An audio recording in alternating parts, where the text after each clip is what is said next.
তো হ্যালো বন্ধুরা, আজকে কিন্তু হচ্ছে শান্তিনিকেতনের সেকেন্ড ডে। আর সকাল 8টা নাগাদ আমরা বেরিয়ে গেছিলাম একটা খুব সুন্দর জায়গার উদ্দেশ্যে। সেটা হচ্ছে পারুলডাঙ্গা বলে একটি জায়গা আছে। সেখানে আমরা গিয়েছিলাম রীনা দাস বাউল, খুব বিখ্যাত এবং নামকরা একজন বাউল সঙ্গীত শিল্পী, তার বাড়িতে একটু কাজেই যাওয়া হয়েছিল, কাজের সূত্রেই যাওয়া হয়েছিল।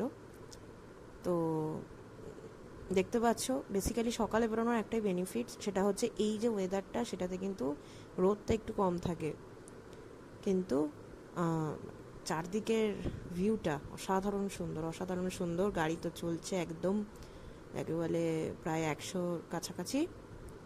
তো দেখো ভিউটা একটু, একেবারে সবুজ, একেবারে সবুজ চারদিকটা।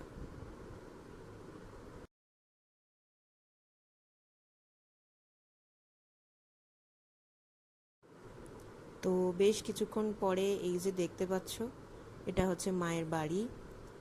মানে যাকে বলে, সাধারণত আমরা জানি যে শান্তিনিকেতন মানে হচ্ছে সোনাঝুরির হাট। আমাদের মধ্যে এটা একটা আলাদা একটা চিন্তা ভাবনা থাকে। কিন্তু এই জায়গাগুলো কতটা এক্সপ্লোর্ড, এটাই একটা সব থেকে বড় কথা। তো এই হচ্ছে মায়ের বাড়ি। এই যে দেখতে পাচ্ছ, ইনি যে দেখতে পেলে গেরুয়া পরে আছেন, ইনি হচ্ছেন মায়ের ছাত্র।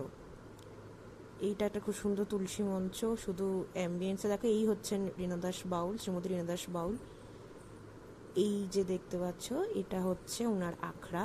এখানে গান বাজনা হয় প্রত্যেক দিন সন্ধেবেলাতে। তো এখানে গিয়ে মায়ের সাথে কিছু ব্যাপার নিয়ে কথা হলো।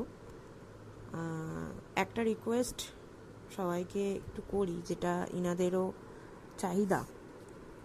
আমাদের প্রত্যেকেরই প্রত্যেক চাহিদা থাকে, কিন্তু বাউল মানুষ তো তাদের মধ্যে চাহিদা জিনিসটা নেই। কিন্তু মানে বলা যেতে পারে আমাদের চাহিদা সেটা হচ্ছে যে ইনি আখড়া চর্চা বলে ইনার একটি ফেসবুক পেজ আছে। তো সেখানে কিন্তু উনি বিভিন্নভাবে বিভিন্ন ধরনের ছোট ছোট ভিডিও বা বিভিন্ন ধরনের কাজকর্ম, ওনার বিভিন্ন কর্মশালা, সব কিছুই উনি পোস্ট করেন।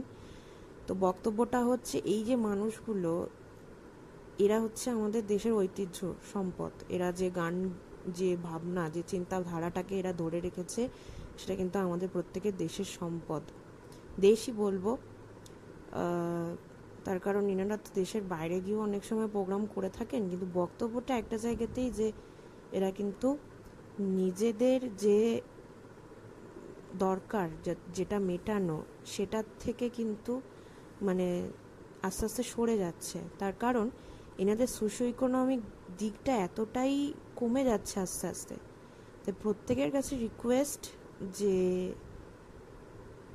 একটু সাহায্য করা, আর কিছু না। যাই হোক, তো এই যে ওনার বাড়ি থেকে বেরিয়েও দেখতে পেলে আমরা ঢুকেছিলাম ব্রেকফাস্ট এখানে চলে এসেছি সোনাঝুরি হাটে টিফিনটা করতে। আর বেসিক্যালি দেরি হয়ে গেছে, কিন্তু তাও ব্রেকফাস্ট তো করতেই হবে। তো চলো দেখো,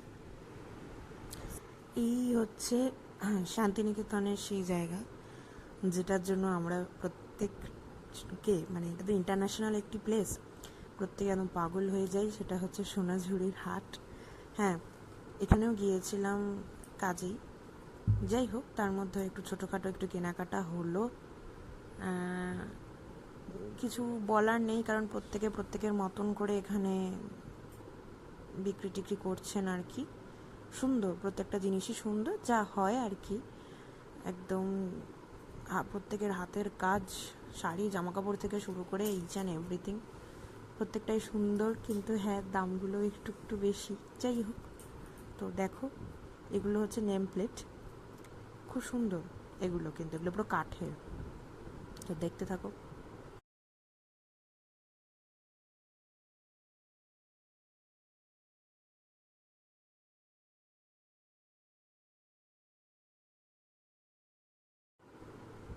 আচ্ছা, ওখান থেকে বেরিয়ে তো হয়ে গিয়েছিল দুপুর 1:30, 1:45 বেজে গেছে। আমরা ঢুকেছিলাম এটা ঠাকুরবাড়ির রান্নাঘর বলে একটি জায়গায়। সেখানে এই ছোটো ছোটো কিছু ছবি দিয়ে আমরা অ্যাড করেছি। এখানে ঢুকেছিলাম আমরা লাঞ্চ করতে, ভীষণ সুন্দর ছিল। আমাদের যে রিসর্টটা ছিল সেটা এখান থেকে একটু কাছেই। দেখো অসম্ভব টায়ার্ড প্রত্যেকে, কারণ ভীষণ রোদ, ঠিক আছে, বেশ গরম বোঝাই যাচ্ছে। আফটার লাঞ্চ আমরা একটু নিজের মতন করে একটু ছবি টবি তুললাম, মজা করলাম। এইবার বেরিয়ে গিয়েছিলাম সন্ধেবেলায় একটু গান বাজনা শুনতে। আনফর্চুনেটলি আমরা সেটা পাইনি, যাই হোক তবু ঘোরা হলে। এটা হচ্ছে সন্ধ্যের সোনাঝুরি। হ্যাঁ, তো একটু খিদে পেয়ে গেছিলো, ফুচকা খেলাম। এই জায়গাটা হচ্ছে হনুমানতলা বলে জায়গাটাকে, খুব সুন্দর।